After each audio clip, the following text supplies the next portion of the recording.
If you want to participate, contact me at ordinarywomenpodcast@gmail.com. I'm sure you have great projects to brag about. You can also follow me and message me on Instagram at ordinarywomenpodcast, on Twitter at ordinarywomenpc, or on Facebook on the page Ordinary Women. Hi everyone, welcome to a new episode of Ordinary Women. I'm welcoming Shereese today. Hi, how are you? Hi, how are you? I'm doing well. Yeah, doing well too, thank you. Really excited to have you here today. Can you start by giving us a quick introduction of yourself, please? Yes, I am Shereese Floyd. I'm a professional speaker and CEO of Witness My Life. And we are a people and cultures firm that helps build women thought leaders. Ooh, that sounds super interesting. I already have so many questions about it, but I'm sure that we'll get to know more about that later in our discussion. Is there anything unusual about you? Yikes. I think that I think there's plenty of things that are unusual about me. The thing that's popping into my head that always gives people pause when I tell them, because it's always around food, that I do not eat cooked fruit. So I am a girl, I will eat individual fruit, but once there's heat added to it, I will not eat it. So yeah, it's a little unusual. Oh, yeah. Wait, so like anything, Like is it like, pie, toddlers, yeah, yeah, that kind it's of like stuff. anything cooked, like even if it's cold again, just Yes, like even not again. cooked. Yeah. Yeah, it's got to be in Oh, its natural state. As soon as you right. divvy it up and put it in the oven or whatever the case, I can't do it. Don't know That's so why. funny. Yeah. Yeah, and so like if it's not cooked but still alterated, like for instance, I don't know, like what do you do with, I don't know, like strawberries with Hmm. yogurt Hmm. Yeah. or sorbet? Do you eat sorbet? Sorry, I'm like super invested at this point. Now you're like super invested. Um, I don't. It is this weird thing with fruit. I just can't. Like, Mm, I don't. I know, and my friends all love like strawberry shortcakes and whipped and yeah, all of that. Nope, it just has to be the plain fruit, and that is it. that is Yeah. so interesting. Is there a reason? I don't know where it came from. I don't I don't know anyone else in my family who abides by such rules. But yeah, I don't know. I think it's probably a texture thing. I'm sure it probably Mm, is, but I don't know. I guess I see fruit as like this purity. It's the purest form of food, and once you right. start adding stuff to it, it's no longer what it's supposed to be. I don't. That is so funny. It's the first time I hear that. Okay, Yeah, another really stupid question. Does that mean you've never had a peanut butter and jelly sandwich? unfortunately, had a peanut butter sandwich that I do not like because I also don't like jellies and jams and Yeah. all. Yes, yeah. Oh, So it would have to be just a plain peanut butter sandwich without the jelly right. stuff. Yeah. That is Hmm. good too. To be fair, anything with peanut butter, I'm just like, yes, please, Yes. give it to me. Yes. Definitely, especially if it's peanut butter and chocolate. Like, yes, all day. Yes. Oh, 100%. Thank you so much for sharing. Obviously, on this podcast, we talk a lot about what it's like to be a woman. So I'd like to Hmm. start by asking, was there a moment or an event in your life when you realized that you are a woman? That is such a interesting question because I don't think that there is one or has been one single moment where I realize that I am a woman. I tend to live my life just kind of like I am alive, like the world is my oyster. I can do whatever it is that I want to do. I don't buy into like narratives that you can't because you're a girl, like that kind of stuff. But I think I'm still on this journey of kind of what it means to be a woman and kind of growing into the space of womanliness. So I would say that moment hasn't come just yet. That's really interesting. It's also interesting because you say that you don't, I can't find the word. Oh, the thing you literally just say. It's like you don't Oh, go with that thing of that I I can't do can't do that something. because I'm a Yeah. woman. Hmm. What was the verb? What was the verb? Now you got me thinking, what did I say? Well, people who listen, you can just like replay or whatever. Okay. But yeah, like you don't conform maybe Conform. Yeah. to these like kind of Yeah. unwritten rules. So you Yes. do know they exist. I do. It's kind of Yeah, interesting. I do know that they exist, and I am very much kind of a rebel in the way, because Hmm. of, I'm teaching women about being thought leaders, because most of the public speakers in the realm of the work that I do, it's most 70% of them are men, and most of the awards that have been won for nonprofit books, again, we're like 70-80% of those are men. So I know the value of women's voices, and I know that women are held back in a lot of different ways, and I'm a rebel to the degree I'm like, forget that, forget what they're saying, we can do this, that our gender is, we're going to succeed because we are women, not in spite of the fact of being. So that's kind of how I look at it. Don't tell me that I can't do it because I'm a woman, because I'll show you that I can. Yeah, I love that. That's super cool. Yeah. And speaking of this, did you grow up with any women role model? Well, the role model, there were two. There was, obviously my mom Mhm. raising me and my sisters independent of my dad and doing, the best that she could with the tools that she had. And, just trying to keep us alive, which she did. Yeah. She kept us alive, it's good. Um, but just kind of getting from her like the value of what work will do, like, Mhm. a value of hard work, even though now that I'm older I don't work like that, but I got that if you put the Yeah. time in, that things will happen. And then I had a Spanish teacher who I thought was absolutely gorgeous, in high school. She just used the school as her runway, came to work every day, just dressed completely to the nines. And she was a role model for me, just kind of seeing what a woman could do. I mean, she was a school teacher, and no shade on being a school teacher, but it was just kind of, ah, okay, this is good. And she came to work every day, prideful, just looking amazing. And I always looked up to her. That's so cool. What do you think she taught you? Oh my gosh. Well, she was trying to teach me Spanish, which Yeah. I took 3 years of her class and I can barely get to 10. I can barely do numbers. um, but I would say that she taught me just showing up authentically in all of your full glory as yourself, and taking ownership of your work, because she really did. She dressed in a way, it was very high fashion for this school. And I was Mhm. like, wow. I mean, the high heel boot, I mean, it was very, very high fashion. And she stood out. And so she definitely taught me about being your authentic self, no matter what space you're in. I love that. That's super cool. Especially like with clothing, we often, I think, hear that, and especially, well, I'm French where we don't have uniforms at school, and that's Mm-hmm. one of the arguments to not Mm-hmm. to continue not having uniforms because it's such an interesting way of expressing yourself and like showing who you are. Yeah, it's super cool. I think it's really interesting Yeah. thing to learn.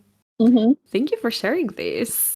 And what about today? Do you have new women role models? Oh my gosh. So many. Like, Mhm. I have like some friends that I just absolutely admire. One of them is, she's an educator, domestic violence educator, and she spends a lot of her time and energy just being an advocate for survivors. And it is a very mentally demanding job. And she is able, I still don't know how she's able to do that job, because Yeah. there's some horrific things that she has to hold, and she's got to hold it in space for her clients. But I am in awe of her, of how she is able to do that and not lose her sanity. It's pretty amazing. And then another girlfriend who is very much a sweet, just this kindness that she has, this glow that she has about her of seeing the world in a very positive way. Yeah, they are role models for me. I don't even know if they know this because I've never actually told them Cool. that. I probably need to tell them, or either, be like, listen to this show and see. Yeah. But yeah, but I'm very much inspired by both of them. Yeah. That's so cool. And yeah, that's so sweet. Mhm. And do you think that the lack of representation of women in society had an impact on you? I would say yes. Even though, I did just do this whole spiel on my soapbox about I'm successful because I'm a woman, not in spite of. But Yeah. if I look back, I would say there wasn't enough role models, examples. There wasn't enough examples for me to see that I could be something different. At that time, it was, you get a job, come out of school, you get a quote unquote good job, and then you just, you have a family and this is what you do. Mm. But I knew early on that that wasn't a path for me. I didn't want to get a quote unquote good job. I wanted to own my own thing. I didn't want to be a mother. I wanted to have autonomy to move around, but I never saw examples of that. And so I followed the path that people told me that I was supposed to follow. And I think that if I would have saw more women out there, at least one woman who was doing what I knew to be what could be possible, then it wouldn't have taken me this long to kind of figure it out. Yeah, that makes so much sense. Yeah. So how did you feel? Is that what we're talking about as your like project Hmm. in second part? Hmm. Okay, amazing. Let's dive into that then, Okay. because I have like, yeah, as I said in the beginning, so many questions. But I Okay. guess then the first one is like, how did you realize then that it was possible, and then now you kind of learn how to do it? Yeah, where the more that, I would get jobs and I would have jobs. I started, in marketing and storytelling and just progressing through jobs. And there would be a time with each job that I had where I would hit a wall and I'm like, what is going on? It's like I'm in this loop, this pattern that's, keeps going and going and going. And there would be jobs that I loved and passion and a lot of purpose and mission driven, but I still would come to this place like I'm out of alignment. And it wasn't until, with the advent of the internet and starting spending time on the internet and starting to see that there was another way, right? That there was something at that time I didn't know the word or didn't have context of the word of being an entrepreneur or working for yourself because nobody around me had that story. And I didn't know that that was a concept. I was like, oh, there's businesses out here, but I didn't know that I could take my own ideas and create something for myself. And so that really came about with watching other people do it on the internet. I still didn't know anyone in my personal world, but watching that and kind of seeing that, okay, this is something that I can do. And so once I got, started in the online space, then I fumbled around like many of us probably have done. Like I've done 20 years in marketing and I come online and now all of a sudden I'm a digital marketer. I'm a Facebook ads. You're like, wait, what? And you're like creating this business that other people are doing versus knowing what my true passion was. And so I was building a business that my coach had, but I wasn't building the business that was unique to me based on my story and my expertise. And so when I hit a wall there and then started stepping back, because I'm like, okay, I've had jobs, I've hit a wall. Now I've done it online and I'm hitting that same wall. I realized that it was grounded in who I was and that the personal story of me and the personal story of what I do and do well had to lead the charge and not all of the other things. And that was the part that was missing. And once I realized that, that's when I could show up as me in the way that my teacher was showing up. I could show up fully authentic as me take it or leave it me and market myself that way. And then business started to come. And then the more that I would put myself out there, or the more that I would share my story, more business came. And the more that I would speak, or the more that I would write or get on a show like this, more business came. And so I realized that it really was the story and the combination of thought leadership and, being in spaces where my voice could be heard that made the difference. And that is the thing that I do, that I help women do now. That's so cool. I love that. And yeah, in this way, internet is such an absolutely fantastic tool. Hmm. It's yeah, so super cool. And so tell us more. What is it that you do? What's your is it a company or Yes, it's my company. okay? Yes. So my company is called Witness My Life. And essentially, we're all things storytelling. We're all things women's storytelling for the most part. So we have products and services that amplify women's voices, that amplify marginalized voices. And so the basis of what we do is twofold. So people that come to us who want to be thought leaders, we do consulting work around getting women to the place of understanding who they are, pulling out their experiences, expertise, and point of view, and then starting to build a thought leadership profile for them that is built on their personal brand, built on their story as the foundation. So a lot of people, talk about personal branding, and we do personal branding, but we take it a step further, which is the element of thought leadership, which is taking what you know and only you know from your perspective, and how do you put that out into the world to market yourself and your business. And so you don't have to have a business, even if you're in a career.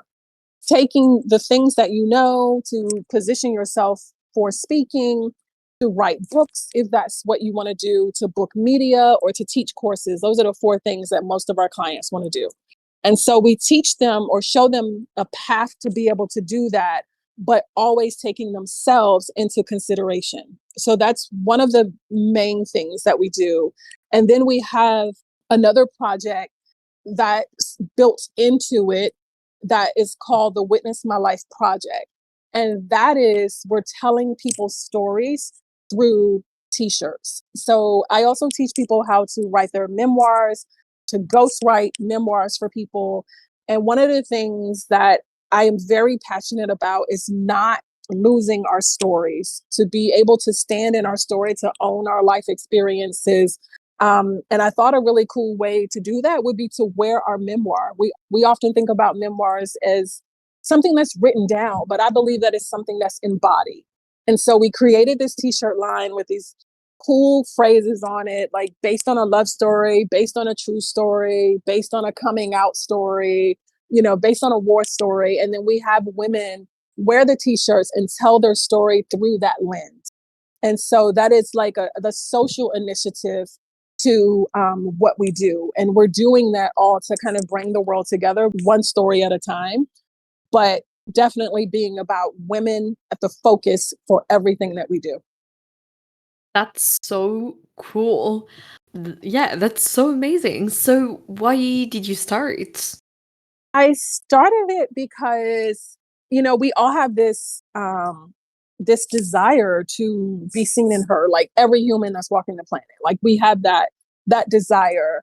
And sometimes, no matter what we're doing as women, if it's a job or if it's a career, there's so many titles that we hold that we are living up to the expectations of those titles, or sometimes down to the expectations of those titles, and we get lost. The woman inside gets lost in that arena. And so for me, it was like, how do we create a platform where women are always centered?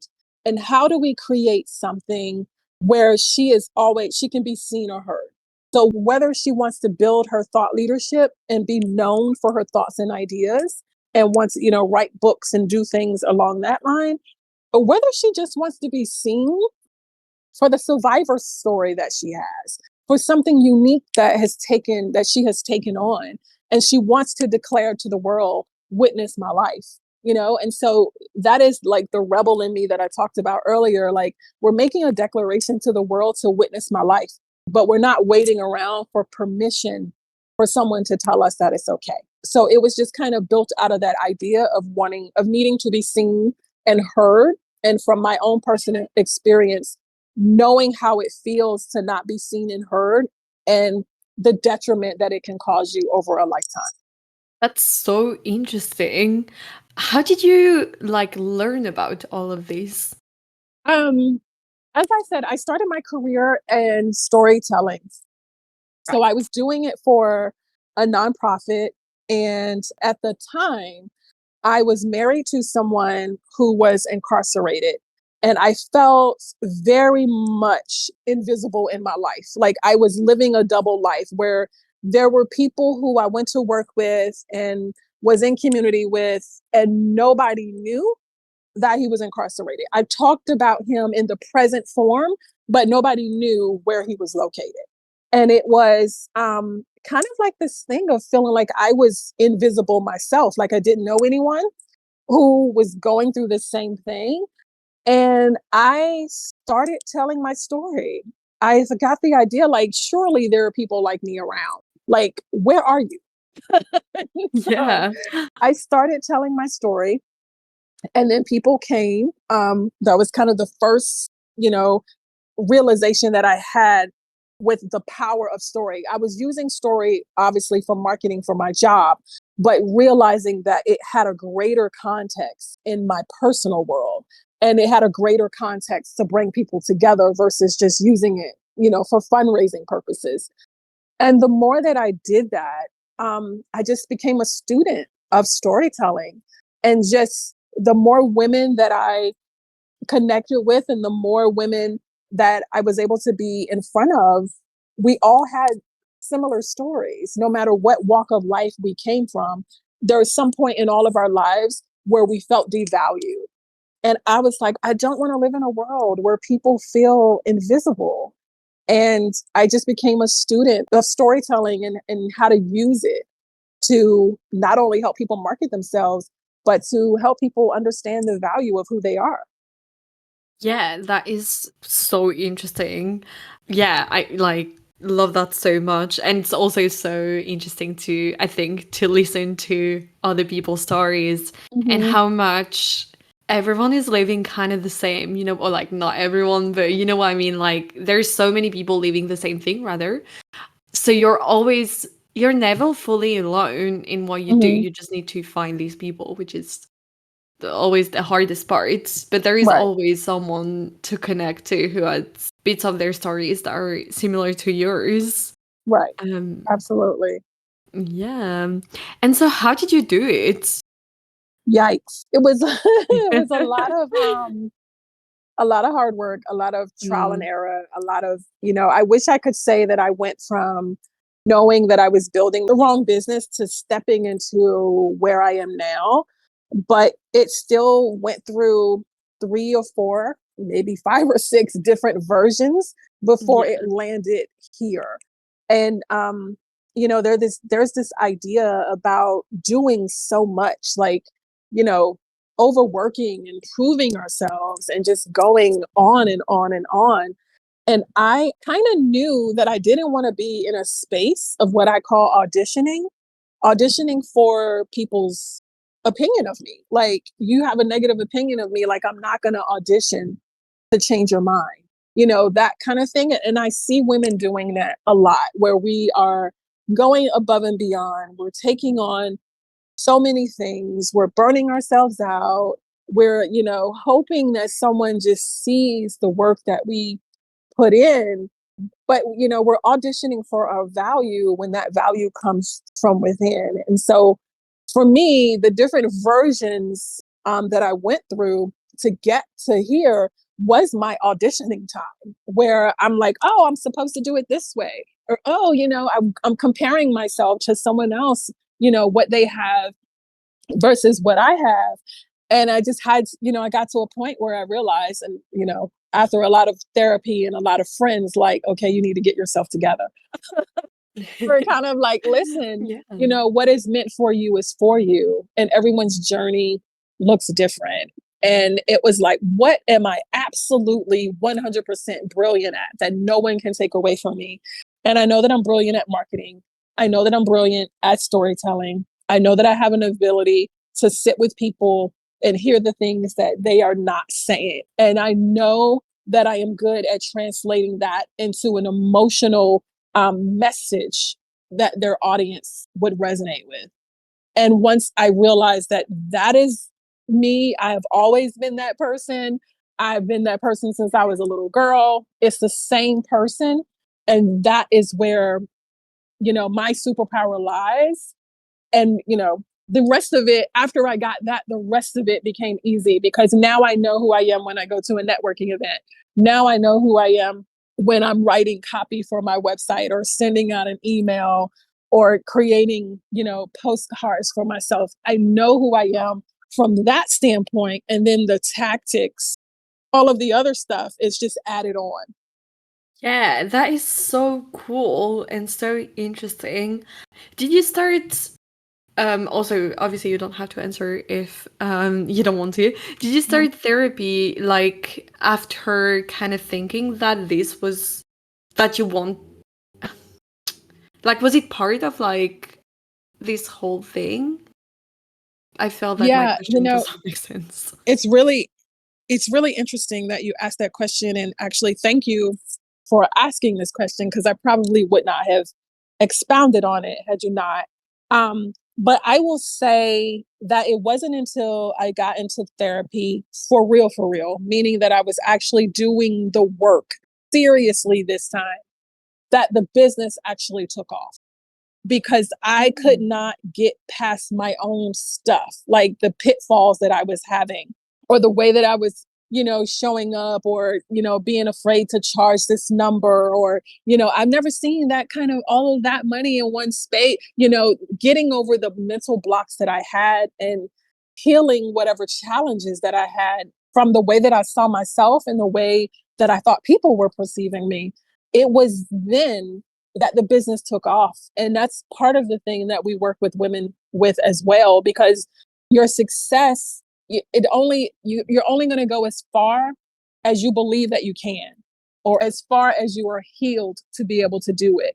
And so if you don't really believe that you can do it, you won't get past that because there's, stuff that you got to work through. And I'm not a therapist, so I'm not going to, start playing one on the show with you. I'm saying that it played a big difference. It had a big impact on business and how I showed up. Yeah, that's so interesting. Yeah, and in my opinion, everyone should go to therapy. So Yeah. yeah, the world would be so like such Yes. a better place. Definitely. I agree. And was there anyone who helped you, like any figure who had an impact on you doing this? Mm. I mean, there were many, people, business owners online that I was inspired by. There was, a coach in particular that I was inspired by. I won a pitch contest that she had online. I was a part of her online community. She had a pitch contest and the prize was to spend a week with her in her home in Las Vegas. And I won it. And so I got a chance to go to Las Vegas and spend a week with her. And at that time, I was still, in this relationship with the person incarcerated. They were home at this time, but I wasn't in a good space. Um, I wasn't in a good space. I remember just kind of having this huge fight about my going to be able to do this and just being able to be in space with her and feeling like that she was going to see that I wasn't worthy. And so I walk in and she's living in this beautiful loft, and she's got floor to ceiling windows, and you walk in and you can see the mountains and the Vegas Strip in the distance. And I walked in and I felt like that I had walked into myself. Like I was like, oh, this is me. Like I never considered floor to ceiling windows. I felt like something woke up. when I walked in. And so she has always been one that I continue to follow, and I'm just inspired by her story and having the opportunity to be the woman that I am today. Certainly, because now I live in a space that has floor to ceiling windows. Because of that experience with her, I was able to create the life that I feel like, I had been desiring without knowing that that was what I had desired. That's Yeah. so interesting. And it always fascinates me the links between the space Hmm. and the kind of rest of our lives. Like space is such a fascinating concept. Hmm. I'm really, really glad for you that you have floor to ceiling windows now. Yes. Yes, I um, do. yeah. Did you realize then that because like now, like I can tell that you've thought about it and how you link that and like this like notion of like space discovering something that you didn't know about that and how it had the impact now. Hmm. Back then, did you realize, like, did you walk in and be like, oh, there's, I don't know, did you realize something? I realized it when I walked in that there was something there. Mm. Like I didn't have like full words for it, what it was, but I knew that it just felt like I had walked into home, which and Mm. clearly it wasn't my space, right? It just Yeah. was like, whoa. um, and then I took this feeling back with me into my, the living arrangement that I had at the time. And it took 2 years from that experience, for the breakdown of the marriage. And I thought, whoa, you know, I'm going to sell my house and I'm going to go to Vegas. Originally, I wanted to go to Vegas. I'm in Charlotte, North Carolina, and Vegas didn't work out. But I was like, where can I go that has floor to ceiling windows? And it was Charlotte, North Carolina. And I pretty much I sold the house. I sold or gave away everything that I had. I left my hometown, picked Charlotte on the map, rented the place, had never, sight unseen, didn't know anyone here, and got in my car with 20 boxes, a broken heart, and a dream of meeting myself.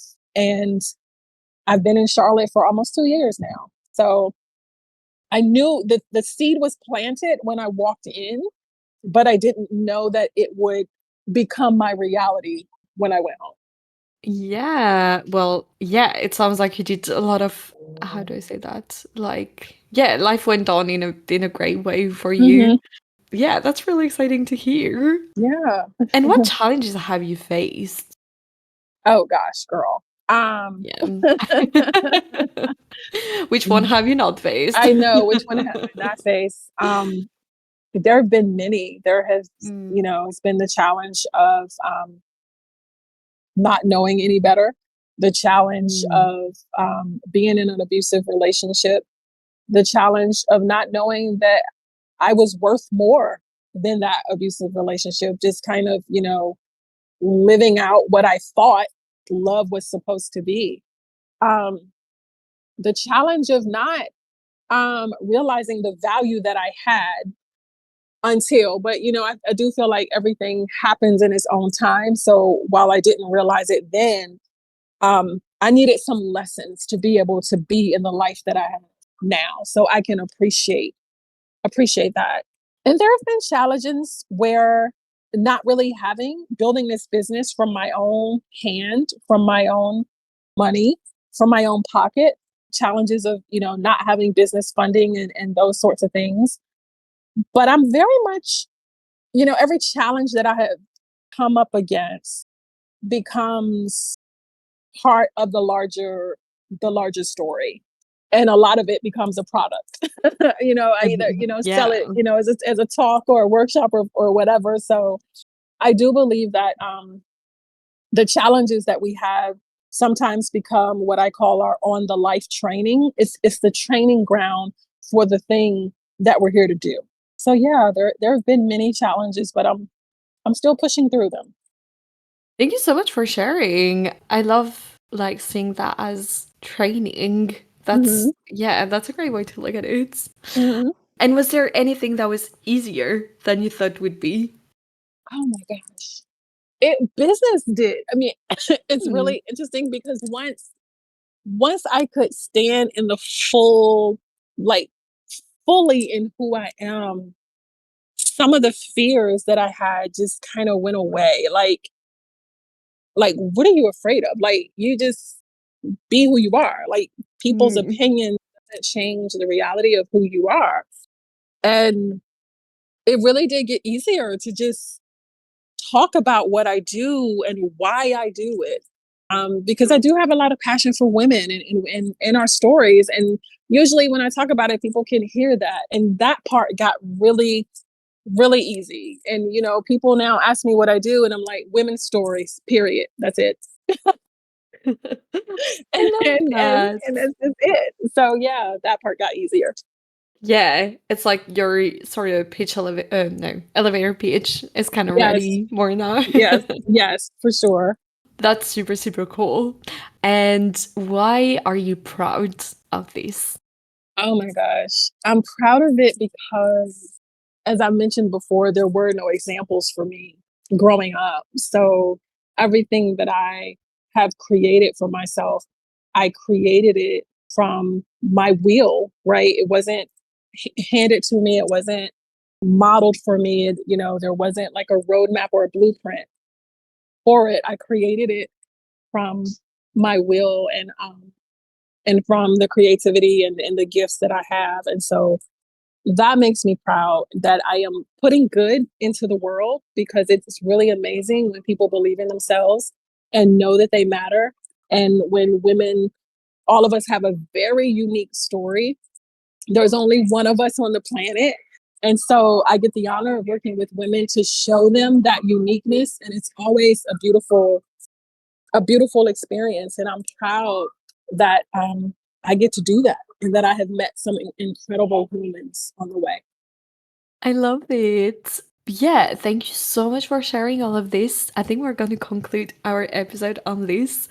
And I'll put all the resources as usual in the show notes and your website and everything so people can find you. Thank you so, so much. Thank you. Is there anything that we didn't talk about and that you wanted to mention before we conclude? I think we cover a lot of things. I mean, I always, like to conclude with, a message for women that, we've got to stop auditioning for our value. And it's time for us collectively to end this unfortunate era where women are more seen than heard. And we need to do that together.